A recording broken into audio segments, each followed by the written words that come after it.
Yesu asifiwe. Msalimie jirani yako, mwambie karibu tena.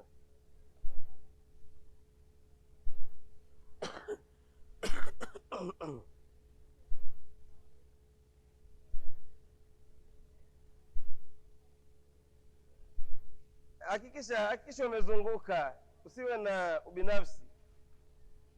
Kuna mtu Mungu ameweka baraka zako mikononi mwake.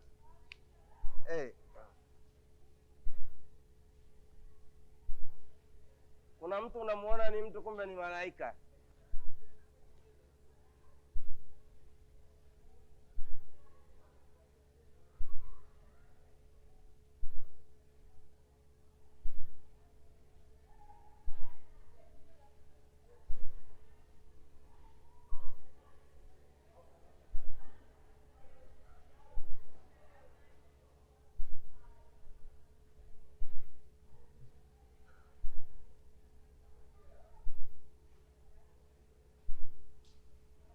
Bwana Yesu asifiwe. Bwana Yesu asifiwe. Basi hakikisha hauachi kiti mbele yako.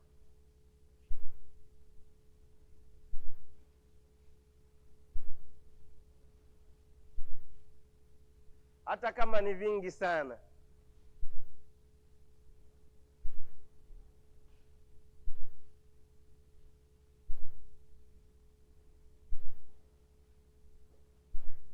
Na unapovikalia hivyo, ukiona vimebaki, kuna siku utakitafuta, utakuwa huko nje. Tuketi.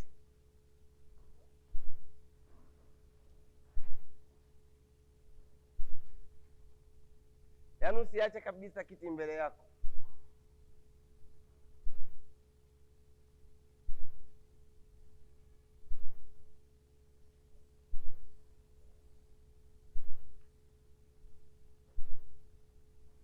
Bwana Yesu asifiwe. Duniani kuna mambo, amen. Na yakikukuta kubaliana nayo kama jinsi yalivyo. Niambie jirani yako, mambo yakikukuta kubaliana nayo. Usilale kitandani unalia, yanapita.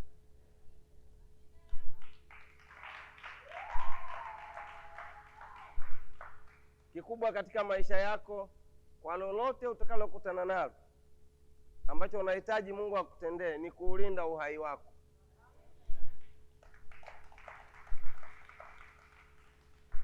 Kanuni kubwa ya Mungu ni ndani ya kila tatizo linalomkuta mtu limebeba baraka ndani yake.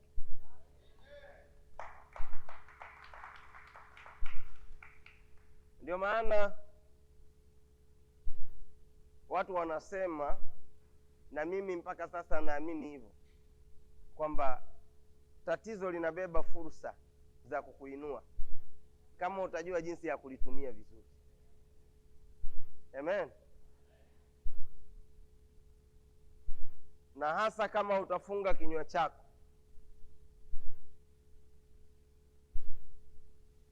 Badala ya kusema na watu ukasema na Mungu.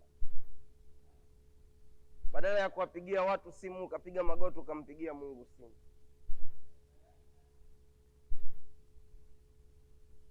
Tumekaa nje ya huduma kwa muda wa miezi 8.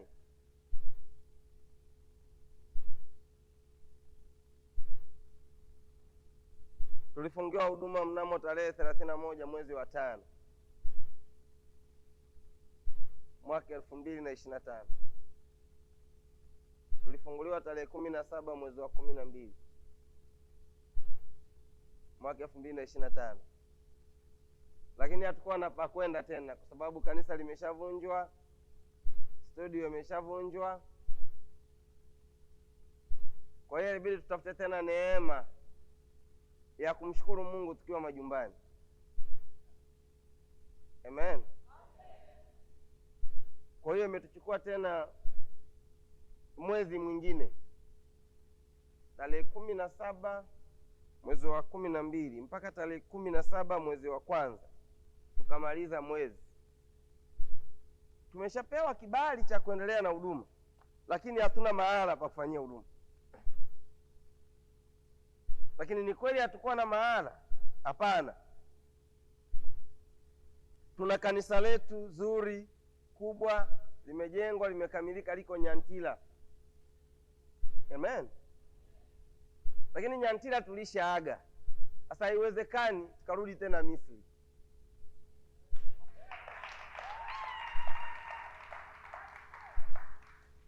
Haleluya. Lakini pia tukapata eneo la kwanza, tulilipata Mwenge. Sasa kwa wale mliokuwa kwenye ibada mwezi wa 4, mwezi wa 3, mwezi wa 2, mara nyingi kwenye ibada zetu tulikuwa tunasema kwa heri Mwenge. Amen. Tunakaribia kufanyaje? Kuondoka, ila hatujui Mungu anatupeleka wapi. Sasa tukaangalia hali ya usafiri Dar es Salaam ikoje, na watu wetu wamezoea wapi. Tukasema ni Mwenge. Tukakaa kikao, tukateua kamati ya watu 7, wakaenda mpaka 11. Tukawapa siku 7 wawe wamepata eneo Mwenge. Baadaye tukawaongezea na Sinza, bado ikashindikana. Baadaye ndo mimi nikapigiwa tu simu na mtu, anambia mtumishi wa Mungu, kuna eneo. Nikaenda nikaliona, kweli zuri, gharama ndogo, na nikiangalia bank hiyo pesa ilikuwepo. Nikaona nikiwashirikisha wenzangu lile eneo wasingechomoa, wangesema baba hapo hapo. Nikawaacha waendelee na ya kwao. Kwa hiyo yale ya kwao waliokuwa wanakwenda wanatandikwa bei, au eneo liko eneo ambalo sio nzuri. Hatimaye wakakata rufaa, wakasema nabii wa Mungu, tunaomba basi twende hata barabara ya Mbezi. Nikasema sawa, wakapata hapa.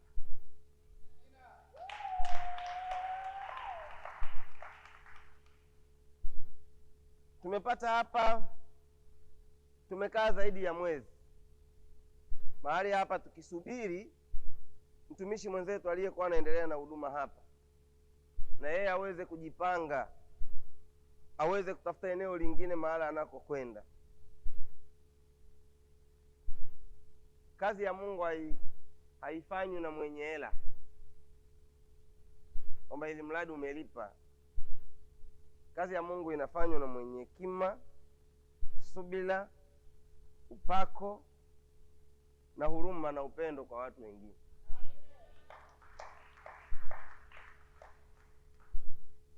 Unaweza ukawa na neno la Mungu sana ukakosa hekima, ukakosa subira.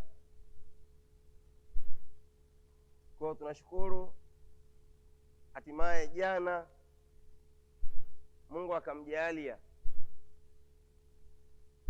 ule mlango pale. Unaona ule mlango pale, kila tulipokuwa tukija tunakuta mlango umefungwa. Ni sehemu ndogo, lakini tunaanza kulizunguka jengo mpaka tunamaliza. Pale napo pamefungwa. Leo nyie msione mnaingia pako wazi. Pale palikuwa tunapaheshimu. Hauingii, ila humu ndani unapaona.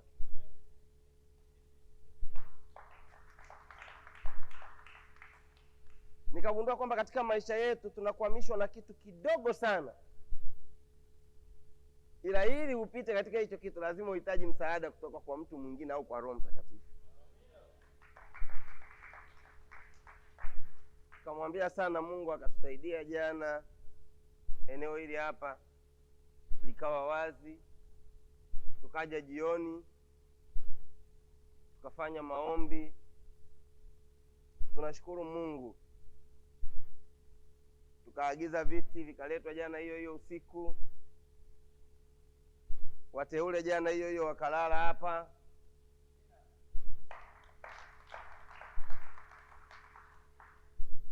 Kwa hiyo toka tumerejea, toka tumeingia hapa, kuna watu muda wote. Sasa Soja Mega 1 ilikuwa kifungoni, lakini Roho Mtakatifu alikuwa kazini. Aliyekuwa amefungiwa kufanya huduma ni Nabii Nyakia. Hiyo sio Roho Mtakatifu aliye ndani ya Nabii Nyakia. Tunamshukuru Mungu kwamba kwa kipindi chote cha miezi 8, zaidi ya siku 200, mimi Nabii Nyakia pamoja na viongozi na washirika, moja, tumekuwa na utulivu wa akili na wa kiroho. 2, hatukutangatanga wala hatukuwayawaya. 3, kila mmoja wetu alikunywa maji akameza kidogo,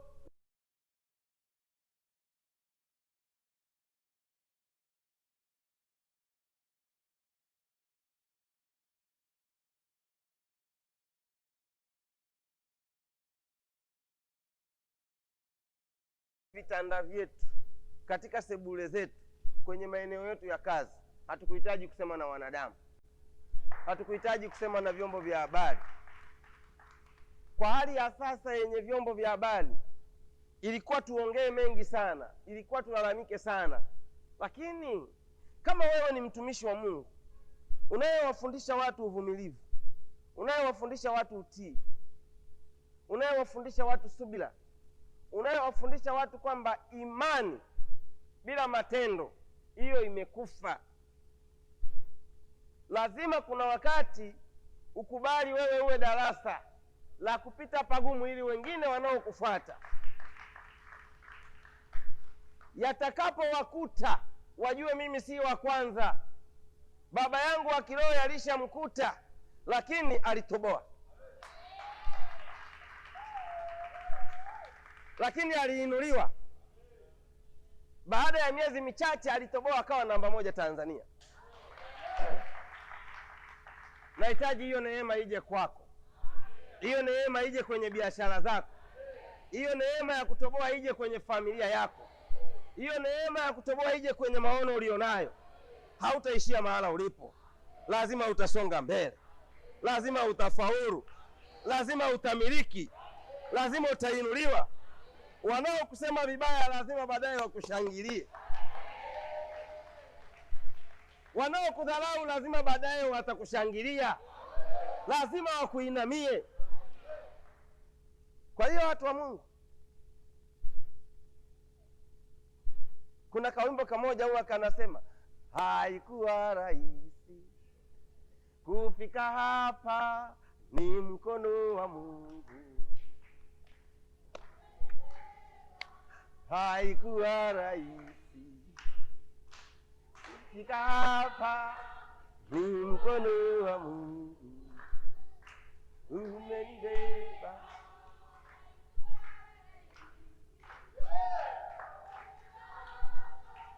mkono wa Mungu.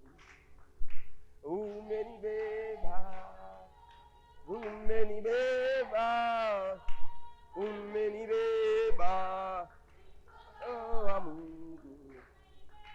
Umenibeba, umenibeba, umenibeba, oh wa Mungu. Umenibeba,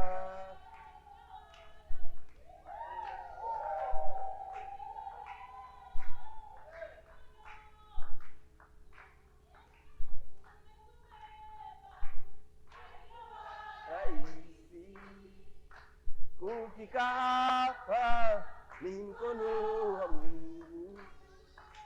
Umenibeba, umenibeba, umenibeba, oh wa Mungu. Umenibeba, umenibeba, umenibeba, ni mkono wa Mungu. Umenibeba, umenibeba, umetubeba, mkono wa Mungu. Umenibeba, umenibeba, umenibeba, umenibeba.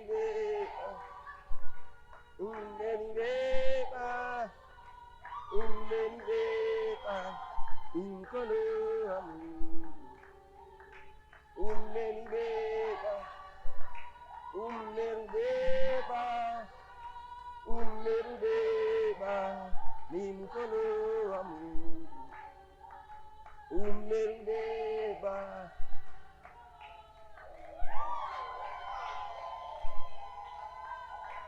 Mkono wa Mungu umenibeba, haikuwa rahisi kufika hapa.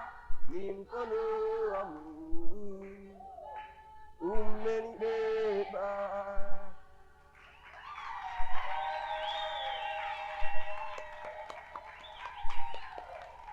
Haleluya, haleluya.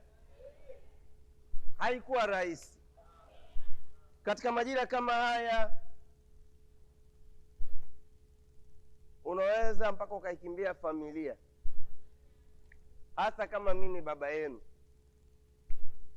Mimi toka nimeingia kwenye utumishi wa Mungu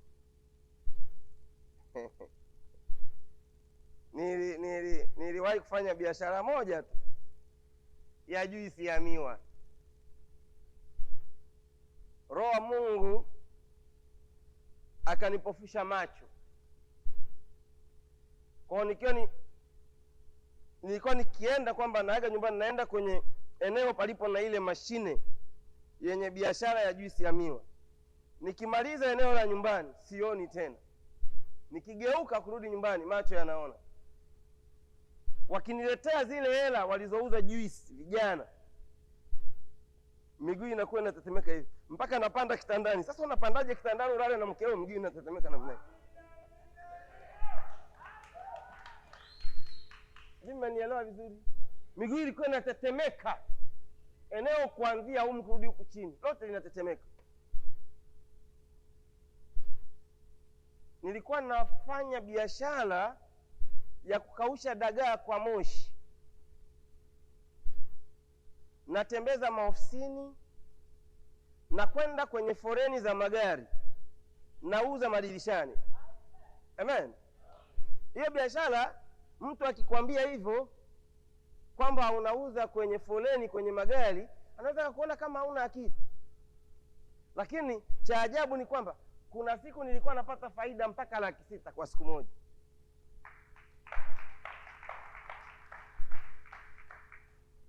Faida 600,000 kwa siku hii. Lakini lazima ule kile kitu kinachoitwa mshipa wa aibu ukikate.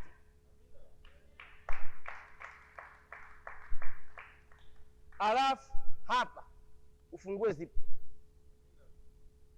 Kuna mtu anielewa vizuri? Alafu usiogope kugonga dirisha la gari yoyote. Hata kama mtu anakula kiyoyozi, huyo ndiye mteja wako. Sio, nielewa vizuri? Baada ya kuuza sana, nikaja nikajikuta wamama wengi waliokuwa wakinunua dagaa kwangu, nilikuwa nauza shilingi 2,000 kapakti kamoja. Hasa waliokuwa kwenye magari wanaendesha kama kina Juliet, alikuwa akinipa 5,000. Haniombi change, ila ananiomba namba ya simu.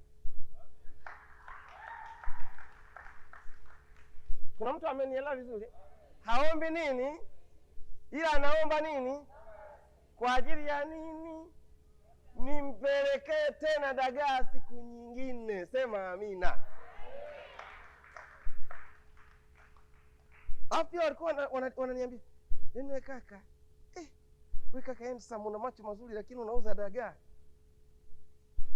Sijui unaelewa vizuri? Akiniambia hivyo ananitia moyo. Lakini kuna gari ulikuwa ukienda kugonga, akifungua kioo anakutukania matusi mpaka kumbe kuna mtu Mungu alikuwa anaweza kumuonyesha kwamba wewe mpaka ulifika darasa la 6 ukula bado unakojoa kitandani, akakwambia kujozi, akasema Mungu huyu aliniona. Yaani anakojoa, anakutukana matusi ambayo yalikuwa ni ya nini? Ni ya kweli. Hilo nalo unapokea. Lakini mwisho ukimaliza siku ukihesabu una faida kubwa. Baada ya hapo sasa na kwenyewe macho yakaanza kuwa kipofu. Kwa kuanzia mwaka 2016 sikuwahi tena kufanya biashara yoyote, lakini ninachomshukuru Mungu katika kipindi hiki chote cha miezi 8 wanangu wa kiroho mmeshirikiana na mimi, nimekula, nimelala, sina nyumba, lakini kodi imepatikana.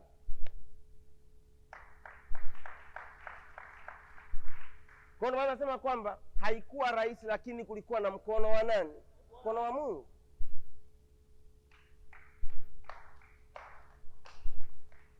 Sasa Mungu ameturejesha leo tarehe 30 mwezi wa kwanza mwaka wa 2026.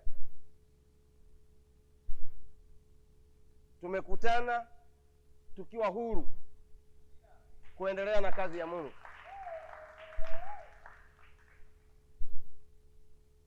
Lakini lazima mtambue kwamba tunaye Mungu tunayemwabudu, na Mungu ana taratibu zake.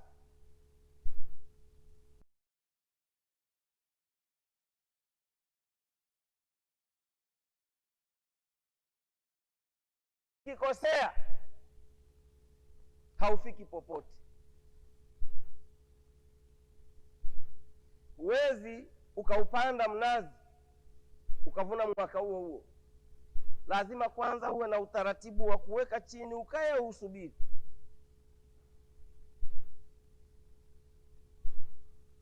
Madhabahu maana tulipokuwa pamevunjwa, pamefanyaje? Na tumevunja, tumefanyaje? Sasa hapa tulipo sasa hivi, nataka niwaulize swali.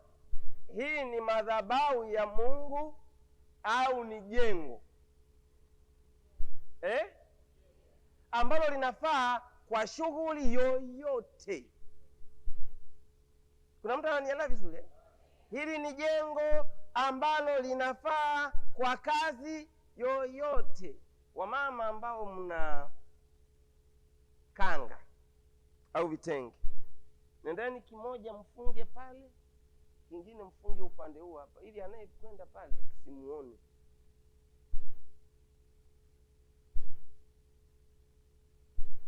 Amjaja na vitenge leo? Leo na vitenge, fungeni tu pale. Jamani, kila mwanzo una historia yake. Joni, wasaidia hao kufunga hizi kanga. Mtu anapofika kuanzia hapo ulipo wewe kwenda huko tusimuone, mtufungie mpaka hapa pia kama kanga mbili, ili kama kuna mama anaingia pia sisi wa huko tusimuone. Hilo ni eneo la faraga. Ndio maana unapokwenda chooni ndio eneo ambalo Mungu anasema na mwanadamu zaidi kuliko unapokuwa umelala kitandani kwako. Sasa hapa ni jengo, lakini pia ni jengo ambalo limebarikiwa. Limefanya jamani? Limebarikiwa. Moja, tumezungukwa na nyumba ya wageni. Hata Yesu alipelekwa kwenye nyumba ya nini? Ya wageni. Kwa hiyo nyumba ya wageni si mahala pa kuogopa. Hapa kuna vyumba. Kwa hiyo wale ambao leo mtachelewa kwenda nyumbani, kuna guest vile vyumba pale. Pale. Lakini pia hapo mbele napo kuna guest. Amen. Sasa naomba kwa wakati huu muwe na siri. Kwanza nilisisitize hili. Hapa mko ibadani. Usije ukamuona jirani yako katoka Gongo la Mboto, upo kwenye ibada unamuona anaingia mle ndani ukasema yeye amekuja kupumzika chumbani, wewe umekuja kupumzika ibadani. Kwa hiyo Bwana Talimu, hata kama ni shemeji yako wa kike ndo ameamua leo kuja kupumzika huko, tuliza moyo, endelea na ibada. Sasa mnachokiona ni kwamba tunahitaji kuishi hapa pia kwa neema na kwa ustaarabu. Sawa jamani? Wenzetu tumewakuta wanaendelea na biashara yao, lazima tuiheshimu. Mnanielewa vizuri eh? Lakini je, sisi tulio na Mungu tuogope kwamba mahali pale kuna gesti tusiende? Nadhani siku zote Mungu huwa ni mkuu, na ndiye aliyembariki mwenye gesti akawa na gesti.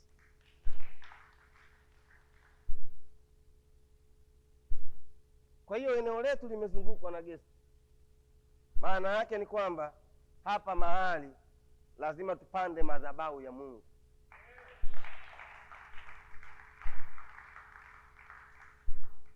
Na kupanda madhabahu, kuvunjika kwa kanisa la Soja Mega One Mwenge mpakani, kuna watu ambao mpo hapa kutawasaidia kwenda kusimamisha familia zenu huko.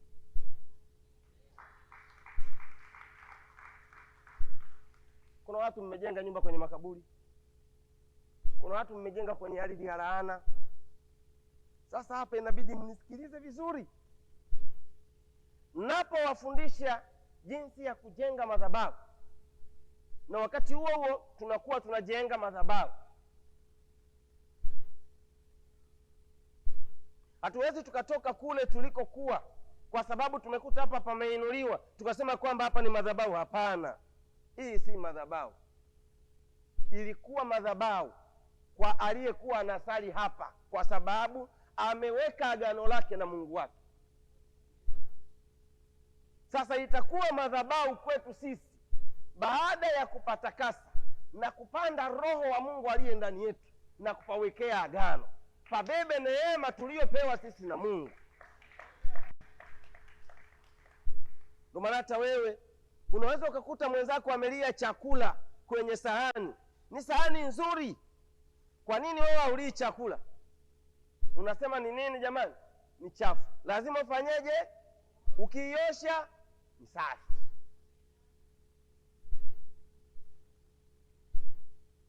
Sasa leo tunashughulika na madhabahu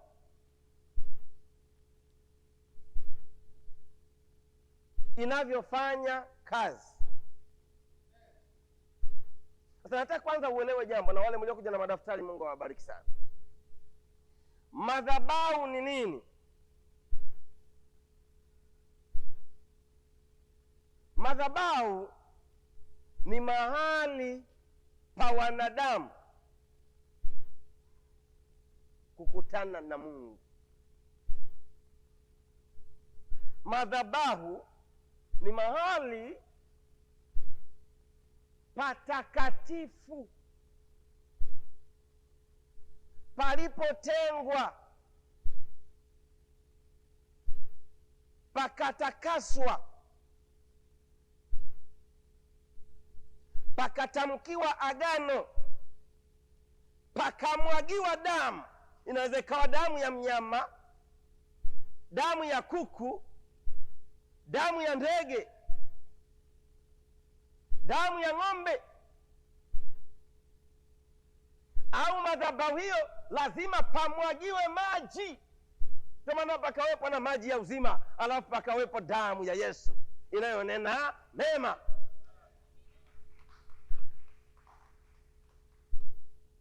Kisha anayeitengeneza hiyo madhabahu lazima mahala hapo ambapo anaweka madhabahu atamke neno. Anataka patende kitu gani? Unataka madhabahu hiyo itende kitu gani? Ndio maana mimi wakati nakulia kule nyumbani, kama walikuwa wakimleta mganga nyumbani, unasikia yule mganga kama anachinja kuku, anachinjia kuku kwenye kona, anachinja ile damu anaiweka ndani ya lile shimo, alafu yeye anakuwa anaongea. Mwanadamu yeyote kutoka pande zote za dunia atakaye kanyaga kwenye hii nyumba aione ni maji. Kuna mtu ananielewa vizuri? Ananena wakati damu inamwagika.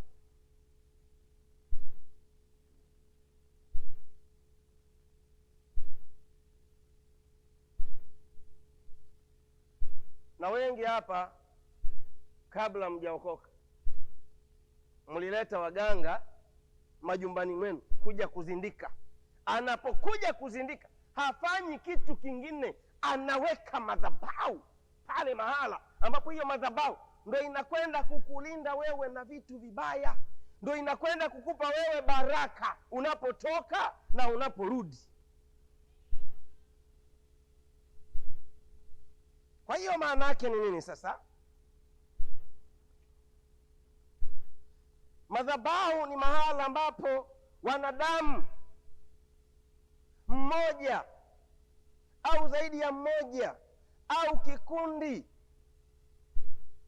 wanapokusanyika kwa nia ya kukutana na Mungu, kusema na Mungu, kumwabudu Mungu, kumshukuru Mungu, kumtolea Mungu sadaka, kuomba sala na dua zao, kuomba toba, kunyenyekea,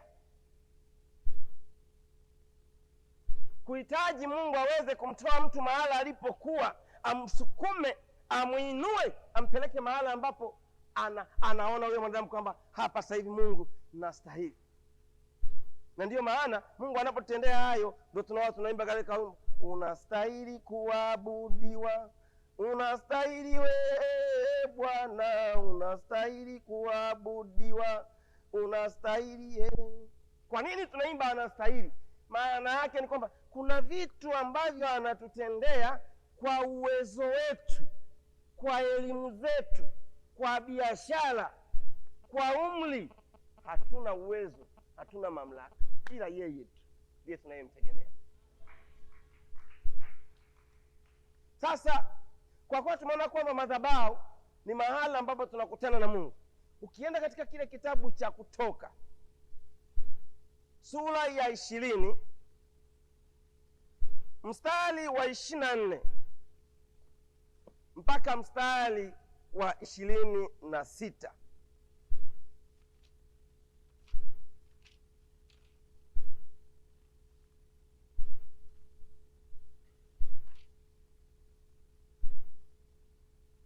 Biblia inasema mahali pale, utanifanyia madhabahu ya udongo. Bwana Yesu asifiwe. Utanifanyia madhabahu ya udongo. Ndio maana kuna madhabahu nyingi hapa. Huyu anaelekezwa juu ya madhabahu ya udongo. Kuna madhabahu ya mawe, kuna madhabahu ya pembe, kuna madhabahu ya kichwa cha mnyama unakiweka mahala fulani unakuwa unaongea nacho. Kuna madhabahu ya mti. Zamani watu walikuwa wanakwenda mahala ambapo kuna mti mkubwa, wanasema kwenye ule mti. Kuna madhabahu ya kaburi. Mtu anakwenda kwenye kaburi la bibi yake, anafika anamsemesha, bibi umelala, wewe ndiye niliyepewa jina lako, kila nalolifanya huku halieleweki, na kuita bibi yangu huko ulikolala nisikie. Kama kuna mahala nimekosea, niombee huko kwa Mungu uliko. Unaamini kwamba bibi yako kule alikuwa anasema na Mungu? Maana mnaona hata wazungu wakifika mwezi wa 12 wanaondoka, wanakwenda kusafisha makaburi yao ya ndugu zao. Maana yake nini? Wanahitaji kusema na zile nafsi.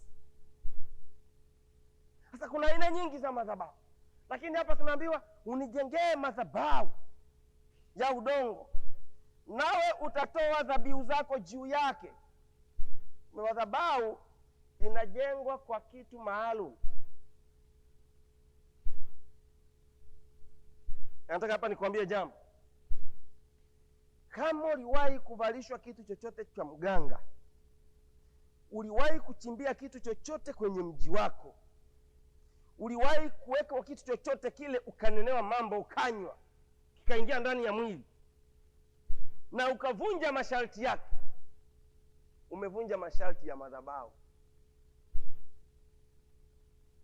Na kama nyumbani kwako ule mji uliuwekea zindiko na ukupata mamlaka nyingine ya kiroho ya kuliondoa, au yule mganga aje alitengue, ndugu yangu, unaweza ukawa unaomba kanisani unapiga kelele, ile nguvu kule inazidi kunena. Ndio maana hapa sisi Soja Mega One tulikuwa na madhabahu Mwenge. Tunahitaji sasa ile neema, ile mamlaka, ule uweza, ule ukuu, ule upendo, ile hekima, ile nuru, yale maarifa ya kiroho vilivyokuwa vinatenda kazi Mwenge. Tutawezaje kuvitoa kule vije vianze kutenda mahali hapa? Kuna mtu ananielewa vizuri? Unajua mikono yako, sema Bwana Yesu, naomba neema yako na rehema zako.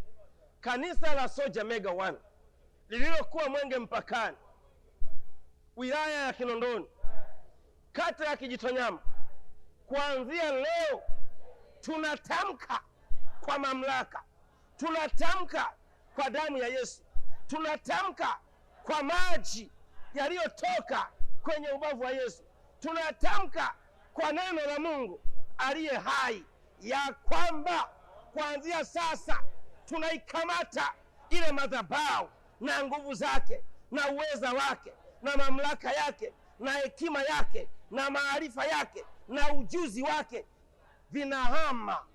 vinahamia hapa Mbezi Beach, Africana, eneo la Lafia, kwa jina la Yesu. Yaliyokuwa yenye neema yakitendeka kule, hapa yatendeke mara elfu.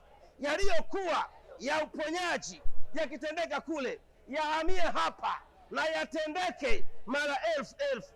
Yaliyokuwa ya kinabii yakitendeka kule, yahamie hapa, yatendeke mara elfu. Yatendeke kwa nguvu zaidi, yatendeke kwa hekima zaidi, kwa jina la Yesu. Mtu mmoja aseme amen.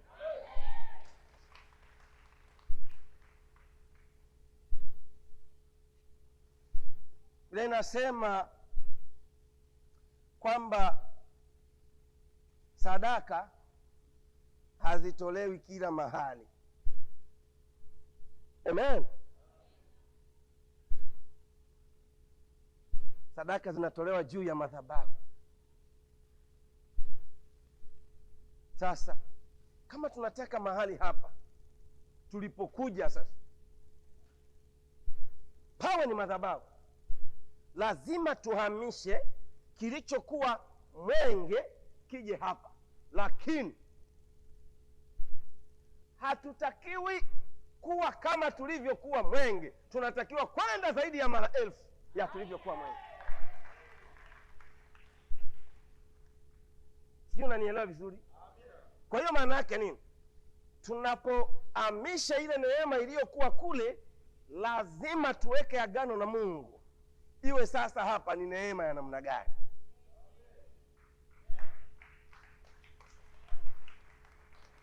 Hapa tuwe ni watumishi wa namna gani.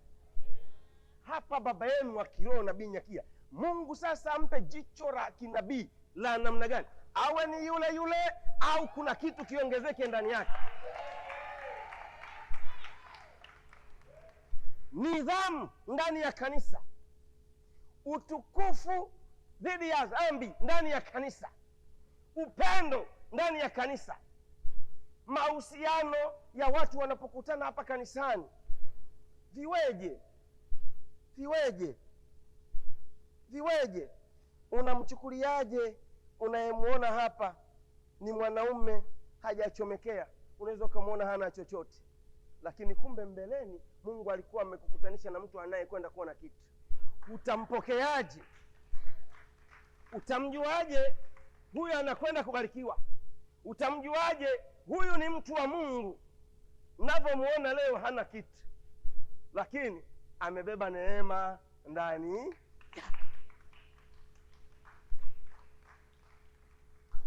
Duniani nimeshuhudia vitu viwili tu ambavyo sijawahi kuona Mungu amevibadilisha, ni ufupi na urefu. Lakini urefu nao, kuna wengine warefu wanapata ajali, alafu alikuwa mrefu sasa anaweza kawa anaenda hivi. Ila mfupi ndo sijawahi kuona. Mfupi niliyewahi kuona Nilimuona akiwa anatembea kwenye ile miguu ya ngongoti, lakini baada ya kuitoa anarudi na ule ule fupi wake. Inua juu mikono yako, sema Bwana Yesu, neema, mamlaka, maarifa na ujuzi na hekima na upendo vilivyokuwa Mwenge Mpakani katika kanisa la Soja Mega One, na viita njoo, njoo, njoo, njoo, njoo,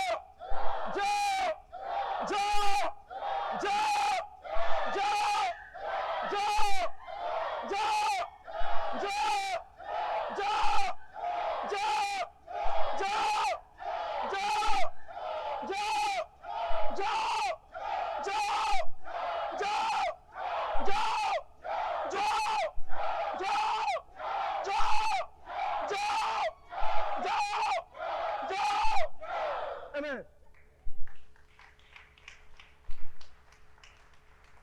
na mkono wako wa kulia ukiwa umetega mbele namna hii, sema Bwana Yesu, nahamisha kila neema ya kiroho na ya kimwili iliyokuwa kwenye madhabahu ya Soja Mega One Mwenge Mpakani, kuanzia leo inahamia Mbezi Beach, Africana, Lafia, kwa jina la Yesu, amen.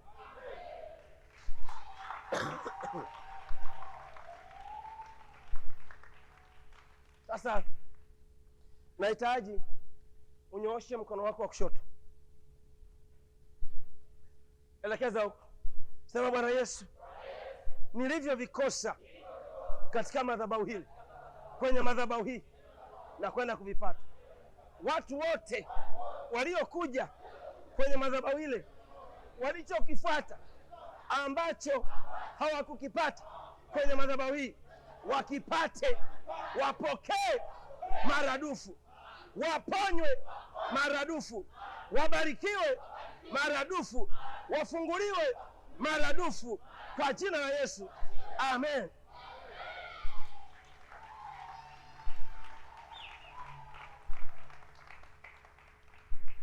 Weka mikono yako kwenye kifua chako, sema Bwana Yesu, kuanzia leo neema ya uponyaji, neema ya unabii, neema ya maarifa ya ushauri, neema ya mafundisho ya neno la Mungu vilivyokuwa vinafanya kazi kwenye madhabahu ya Soja Mega pale Mwenge Mpakani, kuanzia leo inahamia hapa mara FF, mara FF, mara FF, mara FF, mara FF, mara FF, mara FF, mara FF, kwa jina la Yesu, amen.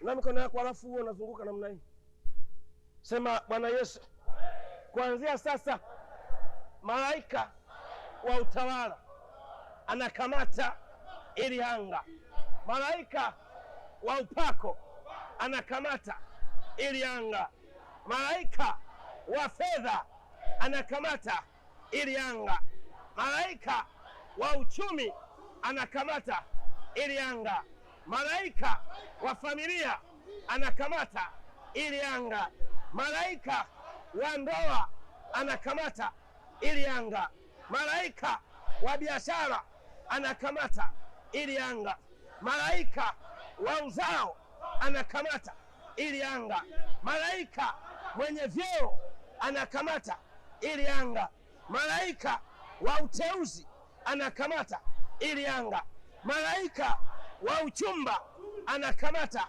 ili anga, malaika walinzi wanakamata ili anga. Sema Bwana Yesu, kuanzia sasa madhabahu hii na eneo hili lote vimezungukwa na malaika wa kila aina kwa jina la Yesu, na watatenda kazi kila wakati, kila saa, kila dakika, kila sekunde, kila siku, kila mwezi, kila wiki, kila mwaka sitakapowaita kwa jina la Yesu, amen.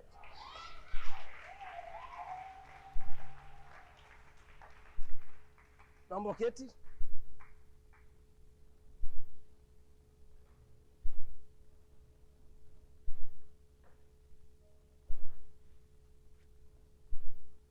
Anasema kwamba anaongelea hapo sadaka wa ng'ombe na kondoo. Anasema na kila mahali nitakapotia ukumbusho wa jina langu, hapo ndipo nitakapo ijenga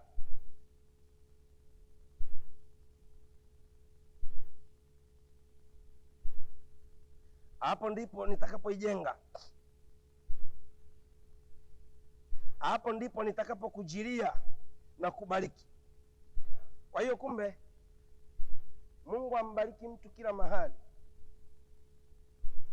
Anabariki kwenye madhabahu. Kwa maana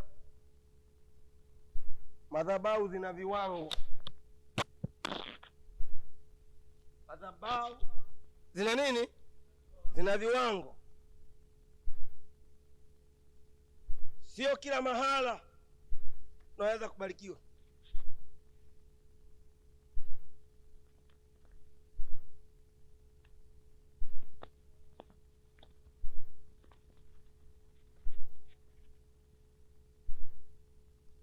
Sio kila taasisi unaweza kufanya kazi. Sio kila ajira ni ya kwako. Hata uko shuleni, sio kila somo lazima wewe usome. Hata kwenye makazi, sio kila mtaa lazima wewe ukaishi. Vile vile katika madhabahu, kila madhabahu Mungu anaipa kitu chake cha pekee, na hicho kitu ndo kama ulimbo unaovuta watu waende pale, na hicho kisipofanya kazi watu wanajiuliza kumetokea nini. Madhabahu ni kama hospitali, zinatofautiana vifaa vya kutendea kazi, wataalamu wa mahala pale. Sikiliza, kadiri hospitali inavyozidi kuwa kubwa, vifaa wanavyotumia pale kwenye vipimo na kufanyia kazi vinakuwa na thamani kubwa. Na kama vinakuwa na thamani kubwa, watendakazi wa pale kuanzia manesi na madaktari nao wanatakiwa wawe na ujuzi mkubwa. Hapa tulipokuja hapa, aina ya ujuzi wa kiroho tuliokuwa nao kule Mwenge mpakani, maarifa tuliokuwa nayo kule Mwenge mpakani, hapa lazima viende katika kiwango ambacho ni cha ngazi ya juu sana.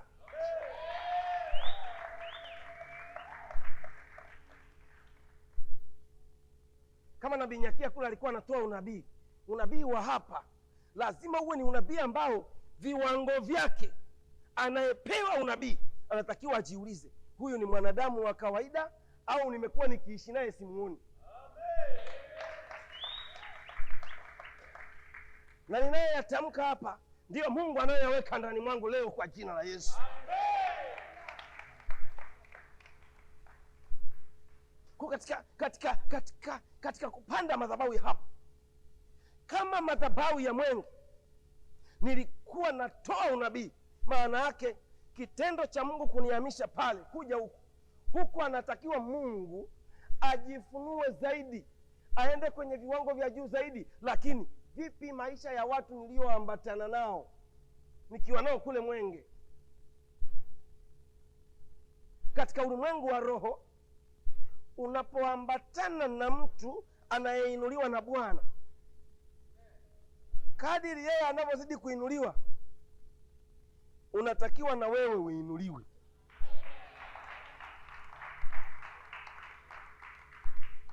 Unatakiwa uinuliwe kwenye uchumi, uinuliwe kiroho, uinuliwe kiafya, uinuliwe kwenye familia.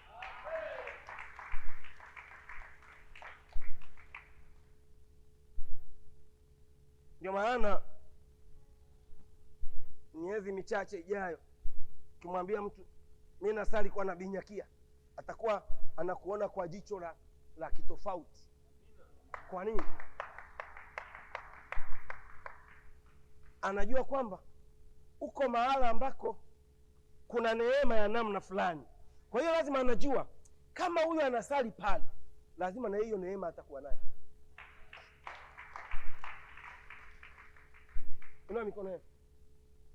Sema Bwana Yesu, neema ndogo nilizokuwa nazo Mwenge mpakani, mahali hapa zinaongezeka kwa viwango vya juu, kwa viwango vya juu. Uchumi niliokuwa nao Mwenge mpakani, mahali hapa unaongezeka kwa viwango vya juu. Upendo wa familia niliokuwa nao Mwenge mpakani, mahali hapa unaongezeka kwa viwango vya juu. Biashara niliyokuwa nayo Mwenge mpakani, mahali hapa inaongezeka kwa viwango vya juu, kwa jina la Yesu. Hebu sasa nakupa dakika moja, tamka mambo ambayo unajua toka tumekutana hajawahi kutimia. Mwambie Mungu, juu ya madhabahu hii yanakwenda kutimia. Kuna mtu ananielewa? Njia kwenye maombi, omba kwa sauti, omba kwa sauti, omba kwa sauti, omba ukiwa unapiga makofi, omba kwa sauti ukiwa unapiga makofi.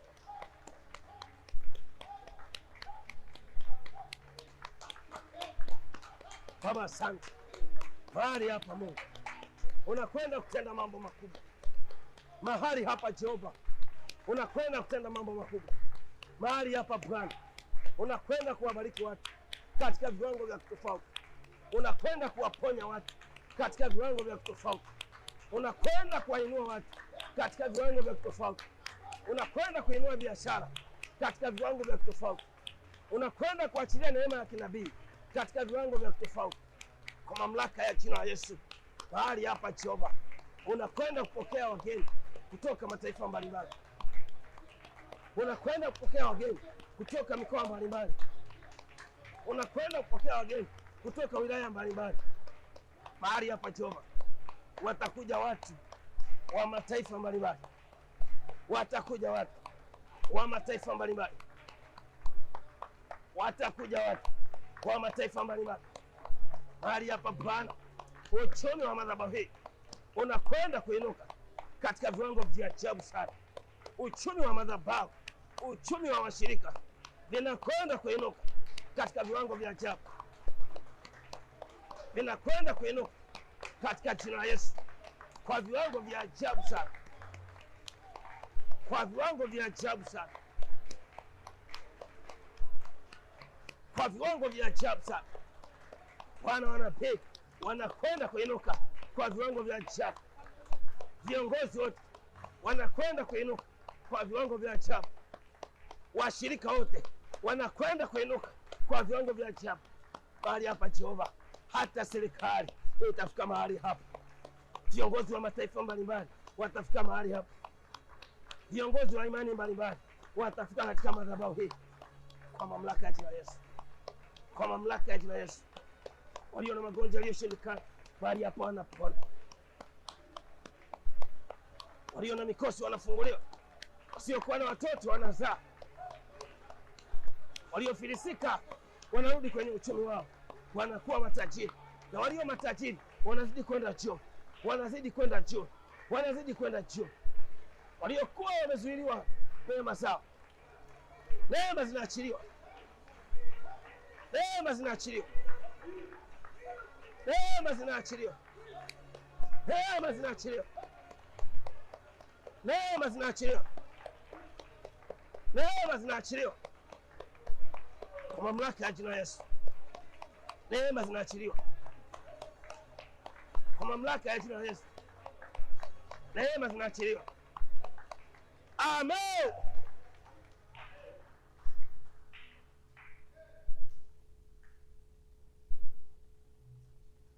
Sasa tulikuwa Mwenge, hatutakuwa wa kawaida tena.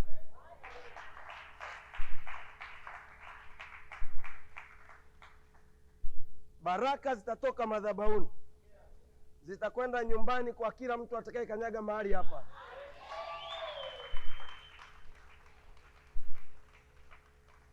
Ulinzi utatoka madhabahuni, utakwenda nyumbani kwa kila mtu kwa jina la Yesu.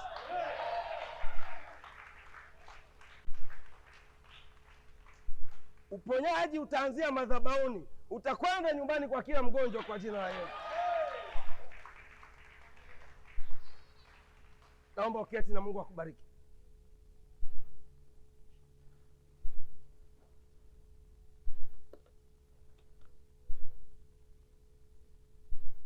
Kwa jambo la kwanza katika kanisa linapohama, na hapa naomba mnisikie vizuri, hauanzi ibada.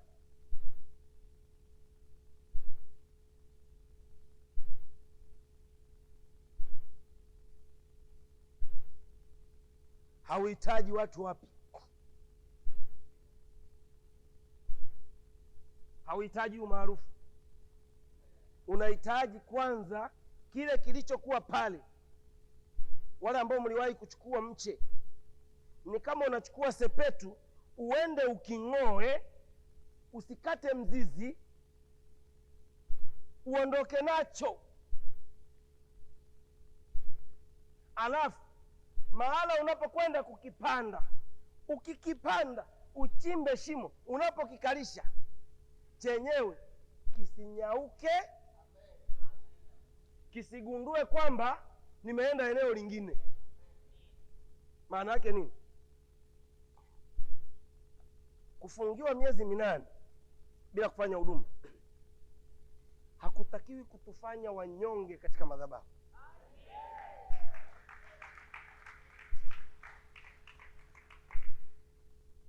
Hakutakiwi kutufanya kuwa ombaomba.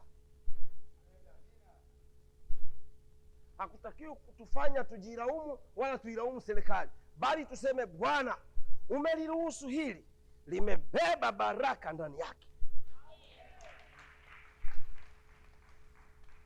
Na kila mtu atakayetuona baada ya miezi michache aseme, jamani, yupo Mungu.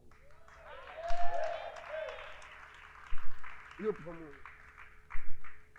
Yupo Mungu. Na ukiendelea kusali hapa, ndugu zako wakifika nyumbani kwako pia wajiulize, mbona amebadilika ghafla?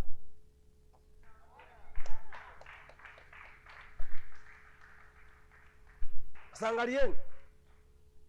angalieni 2014 nilianzisha kanisa hili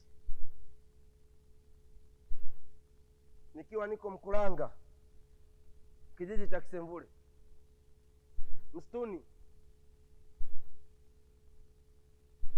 Watu walikuwa wakinikuta kule wanasema, huyu ni kichaa, unaendaje kuanzisha kanisa tena jipya hapo msituni huko? Mungu alibariki eneo, watu walijaa.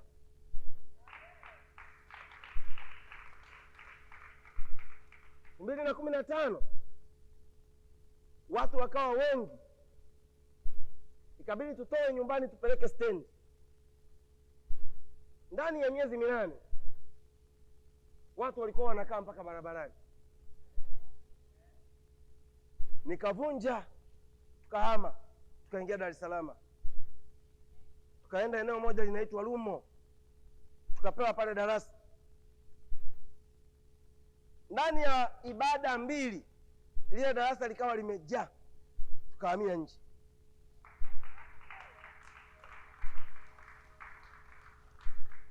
Ndani ya miezi 2 lile eneo pale tulivunja madarasa 3 liwe holi moja. Makonda akapata taarifa, watu wakasema pale watu wanajaa mno, tunapata shida. Wakatuhamisha, Tukaenda eneo moja linaitwa Buza, ukumbi unaitwa Ngala Pub. Ule ukumbi upande wa chini kulikuwa na guest, upande wa huku kuna bar, upande wa kule kuna gym, alafu mimi nikapewa sehemu ya juu. Ndani ya miezi 6 lile eneo watu walikuwa wamejaa.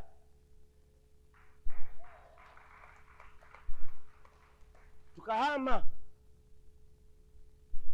tukaenda Nyantila 2017. 2022 Nyantila tulikuwa tumetengeneza migogoro, sababu watu walikuwa wakijaa kanisani. Walikuwa wanaenda kaa wapi? Kwenye nyumba za watu. Walikuwa wakijaa kanisani, wanakwenda kukaa kwenye eneo la kanisa lingine, alafu lile kanisa tunalopakana nalo wapo 20, alafu mimi kule kanisa watu wamejaa, wamekaa mpaka maeneo ya vyoo.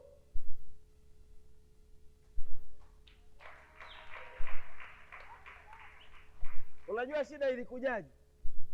Mungu anapokuambia mwambie kila mmoja mahali alipo achukue mchanga. Wale waliokaa kwenye mji wa mtu, unaona kila mmoja anazoa. Mwenye mji anasema hawa, huu ni uchawi huu. Huu ni uchawi huu. Akaenda kuripoti, angalia mwenyekiti, eneo langu, eneo lote hapo wamekusanya mchanga, wote wamepeleka huko kanisani. Hao wanataka waniteke akili ili mimi niame kwenye eneo wao wamiliki. Kumbe sisi hamna.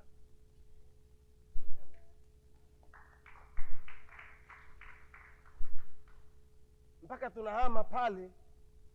Nataka niwaambie jambo moja. Kuna watu maduka yao yalikuwa yanauza sana, nyumba za kupanga zilianza kuwa chache. Wakati wa kutawanyika ibadani, watu walikuwa wanakaa stendi mpaka saa 5. Bajaji hazitoshi, bodaboda hazitoshi.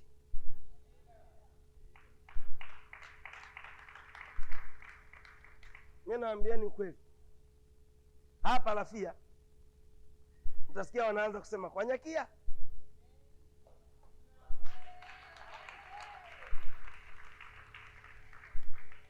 Kwa Nyakia. Kwa Nyakia. Sasa sijui wataita kwa cheusi, sijui watatumia la Nyakia hilo hilo, watajua wenyewe. Lakini mahali hapa itafika mahala daladala zinazokuja huku zitaongezeka.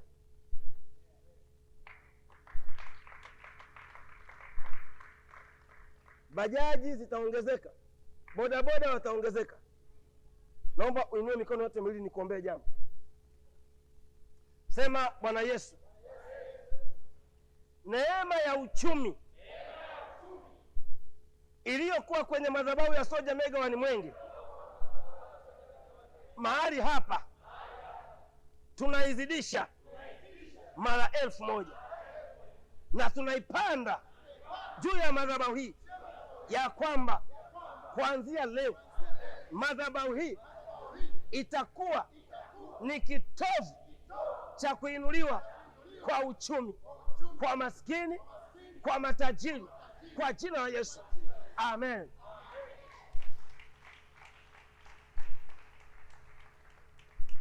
Naomba uketi.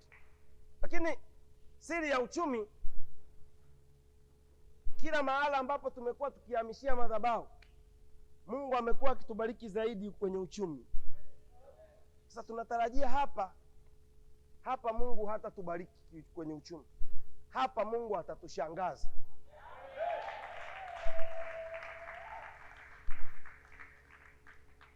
Kuna tofauti ya baraka na kushangazwa. Hapa Mungu anakwenda kutushangaza.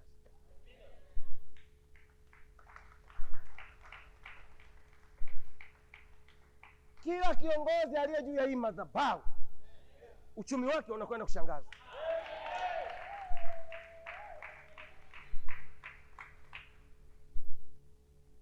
Kila mwanamke kwenye hii madhabahu uchumi wake anakwenda kushangazwa. Kila mwanaume kwenye hii madhabahu uchumi wake anakwenda kushangazwa. Unajua mikono yako namna hii. Sema Bwana Yesu, nahamisha neema, mamlaka na nguvu za uchumi wangu kutoka Mwenge mpakani zije mahali hapa Mbezi Beach, Africana, Rafia. Kuanzia leo neema ya uchumi wangu itaongezeka na imeongezeka mara elfu kwa jina la Yesu. Amen.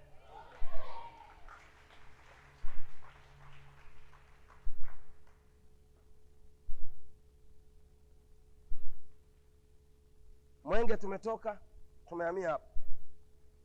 Sifa ya madhabahu. Madhabahu lazima ijengwe na kitu cha namna fulani kitakachoifanya iwe madhabahu.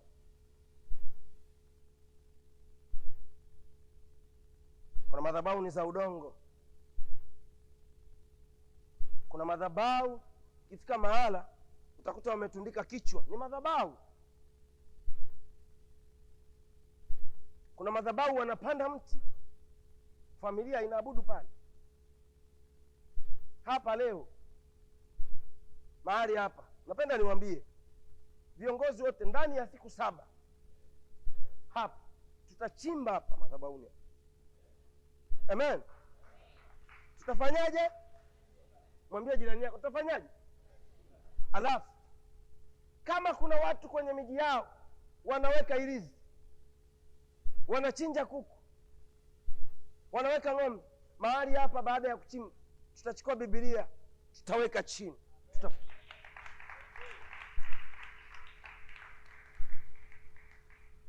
Maana yake nini? Kama Biblia iliwahi kuongopa, sisi tutaongopa. Kama Biblia ni msema kweli, kila tunalolitamka mahali hapa linakwenda kutokea kwa jina la Yesu.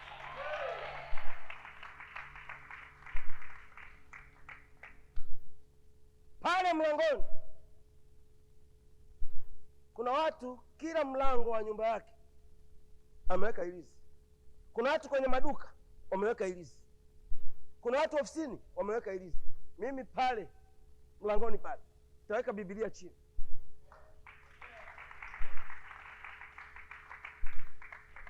Sisi kuna mtu ananielewa? Katikati ya kanisa hapa tutaweka, tuambia Mungu, neno letu ulilotupa lipo katika kitabu cha Kutoka 34 mstari wa 10 mpaka 13. Tunaliandika, tunaliweka katikati ya kanisa lako. Hilo neno linasema ya kwamba Mungu atatenda miujiza ambayo haijawahi kutokea duniani kote.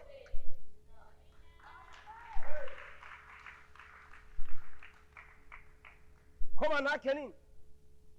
Tutaandika lile neno, tutachukua na Biblia moja, tutajaza maji kwenye pipa, tutaweka Biblia yote, italoa yote.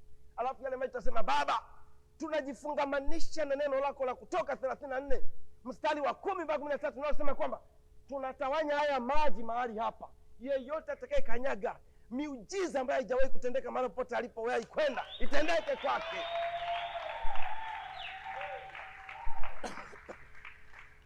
Je, mnanielewa vizuri? Kwa hiyo mahali hapa tunapiga deki kwa maji ya agano. Maana yake nini? Mtakuwa na kazi. Kuna watu hawatanihitaji mimi nitamke neno. Kuna watu hawatahitaji ninyi kama viongozi mwatamkie neno. Kuna watu hawatahitaji mkono wa nabii.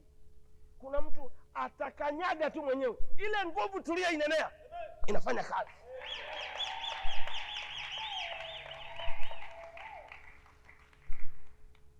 Tutachukua andiko letu la huduma ambalo pia ni la Samson Lugembe, Isaya 60 mstari wa 11. Mtu mmoja anisomee mahali hapa. Isaya 60 mstari wa 11. Tutaliweka baada ya Biblia mbele yake, tutasema Mungu, kama mtu akivuka hili geti akikiingiza mguu wake, yani ni 1 2, Ukikanyaga pale, cha kwanza unakanyaga kwenye andiko la uchumi, cha pili unakanyaga kwenye andiko la uponyaji, cha tatu unakanyaga kwenye andiko la familia, cha nne unakanyaga kwenye andiko linalovunja laana. Sikiliza. Cha kwanza unakanyaga kwenye andiko la agano, cha pili andiko la uchumi. Amen. Cha tatu unakanyaga kwenye andiko ambalo linakwenda kushughulika na familia yako nzima. Cha nne unakanyaga kwenye andiko ambalo lenyewe ni maalum, kwamba umeisha yakanyaga hayo. Lenyewe ni andiko maalum kwa ajili ya kuvunja laana zote, ziwe ni za kwako, ziwe ni za ukoo, ziwe ni za familia, ziwe ni za kulogwa. Sasa miujiza itakayokuwa inatendeka hapa, wakiwauliza baba yenu ni Freemason, waambieni siri yake iko wapi. Hivi mnajua kwa nini nimewaita? Nimewaita mjue siri za neema ya Nabii Nyakia inavyotenda inatokana na nini. Tusomee hiyo andiko. Nasema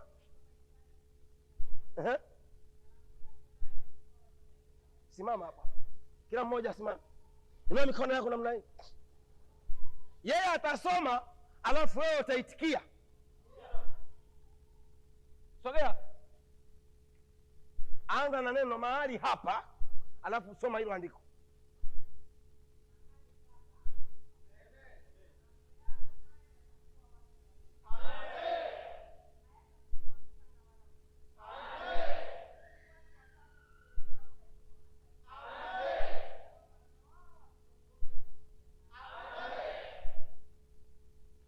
Nataka sasa anachokisema ndicho na wewe ukiitikie. Amen. Rudia, 1, 2, 3, twende. Anza mahali hapa, alafu unasema kabisa kuanzia leo. Hapa, kuanzia leo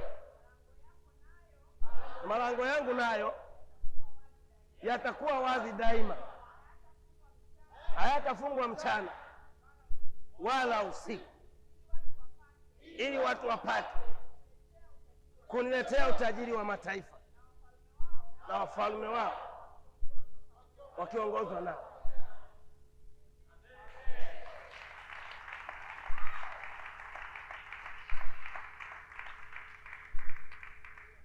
Hebu sema, neema ya utajiri iliyokuwa Mwenge mpakani ni ndogo, naihamisha, naileta hapa, naizidisha mara 1000 kwa yeyote atakaye kanyaga juu ya madhabahu hii. Neema, mamlaka, upako, nguvu na maarifa ya utajiri vitende kazi maradufu kwa jina la Yesu. Sema amen. Sasa angalieni jamani, katika watu ambao watakuwa na biashara nyingi Kariakoo, Sinza, Tandika, Goba, Tegeta, Mbezi Beach, Mbagala, watakuwa ni washirika wapo.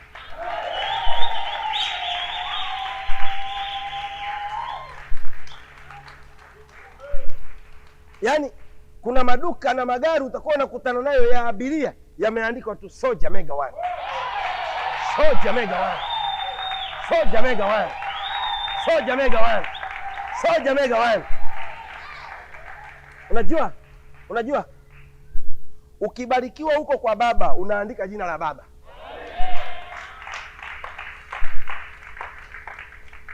Umenielewa? Ukibarikiwa ukiwa na baba unaandika jina la nani? Alafu watoto wako ndo wataandika jina lako wewe.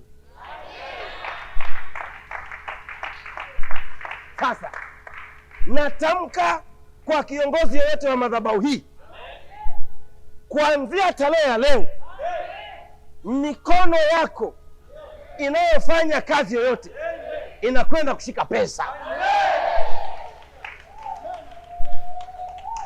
Mikono yako iliyokuwa na laana ya madeni imefunguliwa kuanzia leo. Mikono yako iliyokuwa inakamata pesa, matatizo yanaanza kuingia kwenye familia, kuanzia leo nimeifunga kwa jina la Yesu.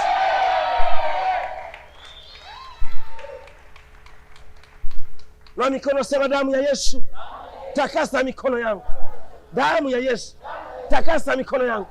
Damu ya Yesu takasa mikono yangu. Damu ya Yesu takasa mikono yangu. Kuanzia leo mikono yangu ni mikono ya fedha. Mikono yangu sio mikono ya madeni, kwa jina la Yesu. Amen.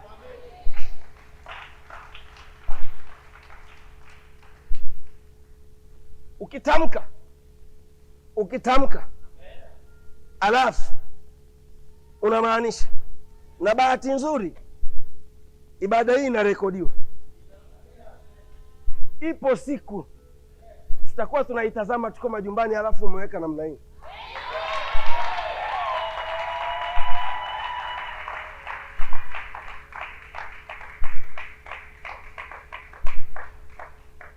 Naona mahali hapa pakiinuka familia za watu matajiri Dar es Salaam.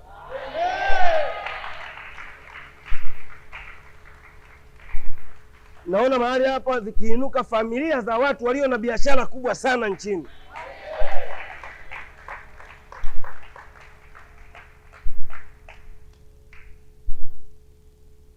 Taja biashara 3 ambazo ni ndoto yako na umeshindwa kufanya. Fumba macho yako. Taja biashara 3 ambazo ni ndoto yako na umeshindwa kuzifanya. Baba, asante. Oh Jesus, asante Jehova. Naamisha neema ya kufanya biashara iliyokuwa Mange mpakani. Baba, asante. Imetufikisha tulipofika, lakini kwa hivi sasa tunahitaji iongezeke mara 1000. Tunahitaji iongezeke mara 1000 kabla hatujahama hapa, kabla hatujahama mahali hapa, kabla hatujahama mahali hapa. Watumishi wako walio nyuma yangu, uchumi wao uinuliwe, uchumi wao uinuliwe, familia zao ziinuliwe. Lete pesa kwenye ndoa zao, lete pesa kwenye biashara, lete pesa kwenye ajira yao, lete pesa kwenye kazi za mikono yao. Nafunga na kutengua kila mahali ambapo ibilisi alikuwa amekanyaga, alikuwa amefunga, alikuwa ametawala, alikuwa amekuwekea kitu cha ziada kilichokuwa kinaharibu vile vilivyokuwa navifanya. Natengua kwa damu ya Yesu. Natengua kwa damu ya Yesu. Umefanya mengi ukiwa unashindwa, lakini mahali hapa, mahali hapa, mahali hapa unakwenda kuwa mshindi. Mahali hapa unakwenda kuwa mshindi. Mahali hapa unakwenda kuwa mshindi. Natangaza ushindi kwenye malango yako. Natangaza ushindi kwenye malango yako. Natangaza ushindi kwenye malango yako. Natangaza ushindi kwenye malango yako. Natangaza pesa zingie kwenye familia. Natangaza pesa zingie kwenye familia kwa jina la Yesu. Kwa jina la Yesu. Ile roho ya umaskini iliyokuwa inasababishwa na mafarakano, ile roho ya umaskini iliyokuwa inasababishwa na chochote unachokifanya, madeni yanaongezeka, faida inapungua, kuanzia leo kwa jina la Yesu, kwa jina la Yesu, hiyo roho ninaivunja, hiyo roho ninaivunja, hiyo roho ninaivunja katika jina la Yesu. Amen.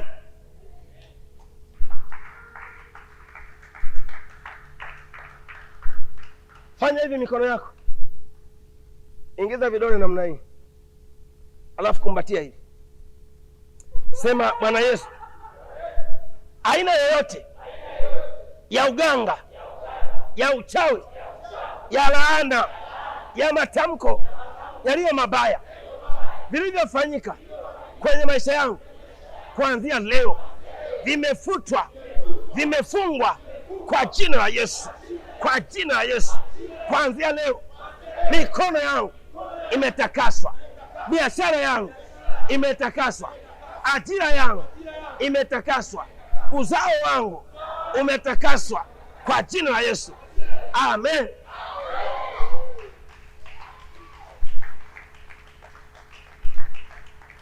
Kimbia mahali hapa na sadaka yako, weka hapo chini.